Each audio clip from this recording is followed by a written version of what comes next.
Personal story segment tonight. Author Richard Dawkins is a committed atheist whose new book says evolution should be taught to every child, and faith-based beliefs like intelligent design are hooey.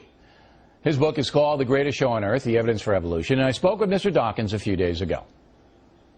Now, when we last left you, Mr. Dawkins, you were selling your book, The God Delusion, big bestseller, based on atheism is good, and those of us who believe are kind of sappy. Now, I want to show the audience the key part of that interview, and then we'll get to your new book. Roll the tape. I'm throwing in with Jesus rather than throwing in with you guys, because you guys can't tell me how it all got here. You guys don't know. We're working on it. Physicists are working. When you get it, then maybe I'll listen. Yeah. Well, no, I mean, if you look at the history of science over the centuries, the amount that's gained in knowledge each century is stupendous. In the beginning of the 21st century, we don't know everything. All right, when you guys figure it out, then you come back here and tell me, because until that time, I'm sticking with Judeo-Christian philosophy. So now, tell me where I'm going wrong here.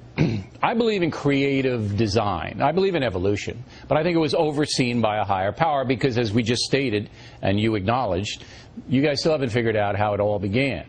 There's a great deal that science hasn't worked out, and we don't know how it all began. But it's a most extraordinary piece of warped logic to say that because science can't answer a particular question, you're going to throw in your lot with Jesus. And there's no evidence that he did it either. You'll never get any evidence for any of them. Throw in your lot with science, which at least is working on the problem. Well, here's the problem that I have with throwing him in a lot with science. Science doesn't advance the human condition in any moralistic way, and Jesus did. See, my thesis is that if everybody followed the teachings of Jesus Christ, that we'd have peace on earth, love your brother, everybody love one another, and it would almost be an idyllic civilization.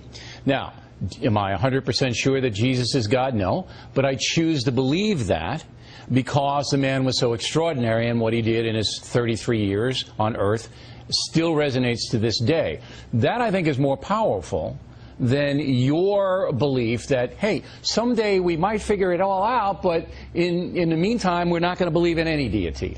Why would you muddle up the question of giving you a moral compass for life, which is important, with the other question, which is explaining the nature of the world, the nature of life, the nature of the universe? That's what science is about. Okay, and I understand that, but I don't think that my belief system contradicts science. And I do believe that there is a higher power, and in my life, I can point to it, I see it. But what disturbs me about you guys, and I'm putting you into this category perhaps unjustly, is that you seem to look down on believers. Well, there is a problem when you guys, if I could turn it back on you, try to say that because you believe what you do, because of a holy book and because of the way you've been brought up, therefore that entitles you to go into science classes and tell teachers what they can or cannot teach. You may think that God oversaw evolution, and that's a point of view that you could probably defend, but leave it out of the science class. It's not fair to leave it out of the science class if the science class is incomplete. And you, by your own admission, say we don't know how it all began. So if the science class is going to say evolution only, but I really don't know how it started, that gap has got to be explored. You must see that it's quite a remarkable piece of illogic to say that because science can't fill a particular gap, therefore we have to turn to Christianity. You don't have to turn anywhere, you just have to present it. You don't have to turn to it, you present it. Will you listen to me and stop shouting at me? Well, turn your earpiece down. I'm not shouting, that's the way I usually talk. Go ahead. Okay, I know it is. I've been warned about it. Just because science has a gap in its knowledge, that does not entitle you to turn to any other particular alternative. Pick on a better science. No, that's fascism. For you to say that you can't mention fascism? For you to say that you cannot, in a public school classroom, a science classroom, talk about brilliant men, and I mean brilliant, smarter than you, who do believe in a higher power, who do believe that there was an overseer of the universe. If you insist you can't even mention it, that is fascism, sir.